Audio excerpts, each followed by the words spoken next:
Pertanyaannya, apa hubungan Isra Mi'raj dengan cinta Khadijah? Isra Mi'raj itu salah satu di antara tujuannya, dia itu hiburan buat Rasulullah SAW ketika Rasulullah ditinggalkan Khadijah radhiyallahu anha. Jadi tahun ketika terjadi Isra Mi'raj dikenal oleh ulama dengan istilah tahun kesedihan. Kenapa disebut tahun kesedihan? Karena pada tahun itu Rasulullah SAW mengalami banyak ujian-ujian yang berat. Salah satu ujiannya, pertama beliau ditinggalkan oleh paman tercinta beliau, Abu Thalib. Udah gitu ditinggalkan lagi oleh istrinya yang selama ini banyak sekali berkorban dan mensupport dakwah Nabi, yaitu Khadijah radhiyallahu anha. Dan ini bikin Nabi itu patah hati banget. Kenapa?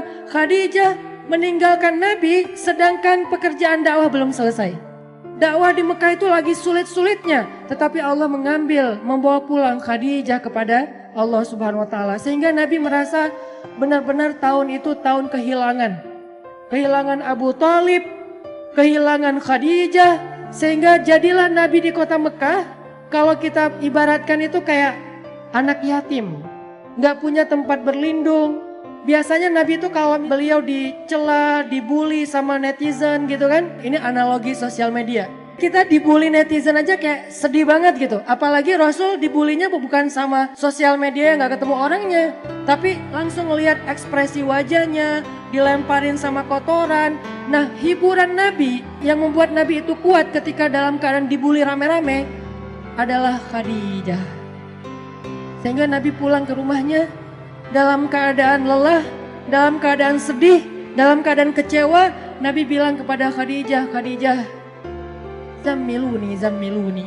Selimuti aku Khadijah, selimuti aku. Akhirnya Nabi diselimuti oleh Khadijah.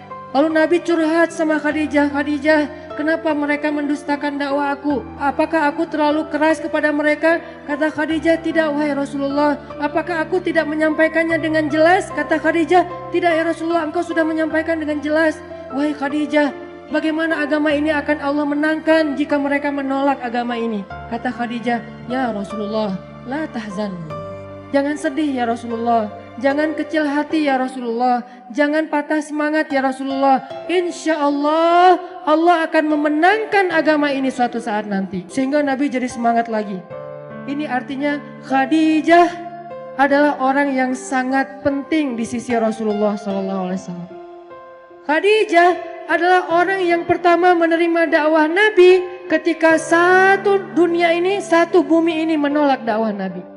Khadijah orang yang pertama sholat di belakang Nabi ketika tidak ada yang mau sholat di belakang Nabi.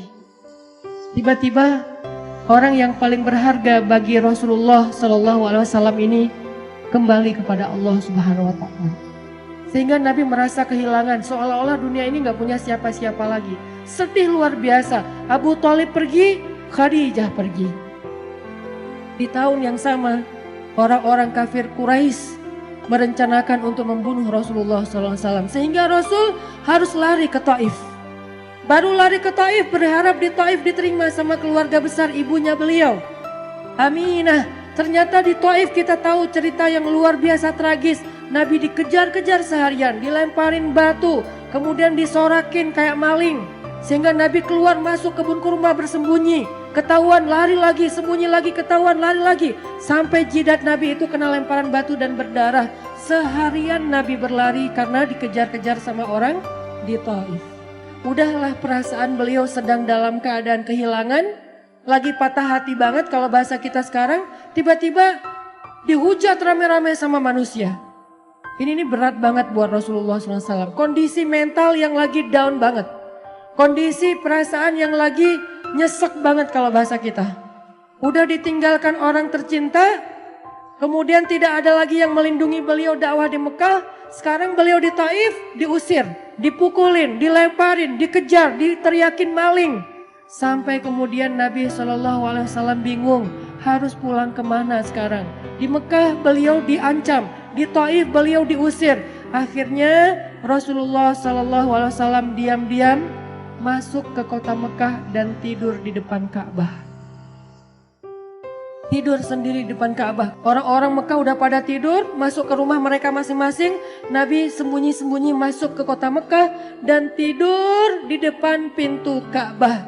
Karena udah nggak tahu harus pulang kemana. Benar-benar jadi kayak anak yatim lagi. Makanya Allah berfirman, alam yajidka yatiman fa'awa. 2 kali Nabi ngerasain nelangsanya jadi anak yatim. Pertama nelangsa ditinggalkan ayah, ibu dan kakeknya. Kemudian nelangsa ditinggalkan paman dan istrinya. Sehingga Nabi SAW akhirnya tidur di depan Ka'bah.